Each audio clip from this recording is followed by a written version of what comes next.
Hi guys, and thank you so much for tuning into my channel. Today we're making brown butter toast, or you can say it's like an eggless French toast. It's super easy, super delicious. It requires just 3 ingredients. In the video, I will also show you how you can make it without the brown sugar, a slightly healthier version. And it's just perfect for breakfast or for an evening snack. It's great with tea and coffee, and with winters coming up, it's gonna be the perfect little snack that you can whip up in a couple of minutes. So let's get started with the recipe, but before that, please do consider subscribing to my channel and giving this video a big thumbs up if you love my content. Coming towards the recipe, all you need is your fat and your brown sugar in equal ratios. That means if you're using half a cup of butter or ghee, you'll need half a cup of brown sugar as well. And for the butter, you want it to be at room temperature, and same is for the ghee. You want both of them almost spreadable. You can microwave them if you are taking them out right of the fridge. Then all you have to do is smear that spread on both sides of your bread and toast it on medium low. Cooking your bread on medium low yields in a more crisper, more browned, more beautifully caramelized toast rather than cooking it on a high flame, because then you will just burn the sugar and it won't taste as good.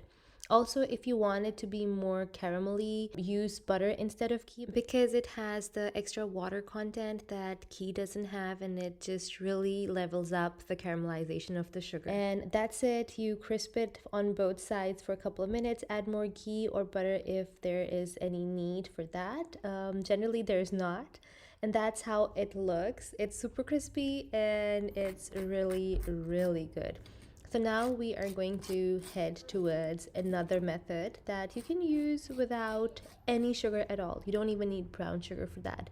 And that is, you put ghee or butter, melted ghee or butter, all over your toast on both sides, and then you cook it the same way on medium low. Let it get all toasty and brown and crispy. And then what you do is add honey or maple syrup. Maple syrup works really good as well for this. I've tried them both. And you'll see that the bread is gonna soak all of that.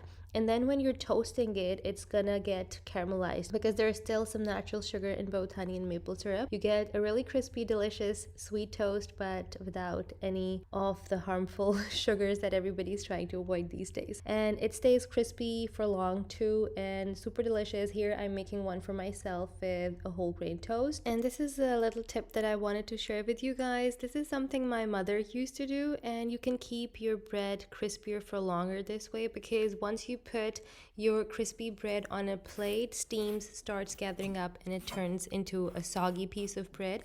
But creating this sort of a teepee shape or anything that will allow that air passage is going to keep the bread crispier for longer. And you can do that with your regular bread as well. So that was all for today. I hope you guys tried this out and enjoyed this recipe. If you did, please do give it a big thumbs up and consider subscribing to my channel. Until next time, the Homemaker Baker over and out.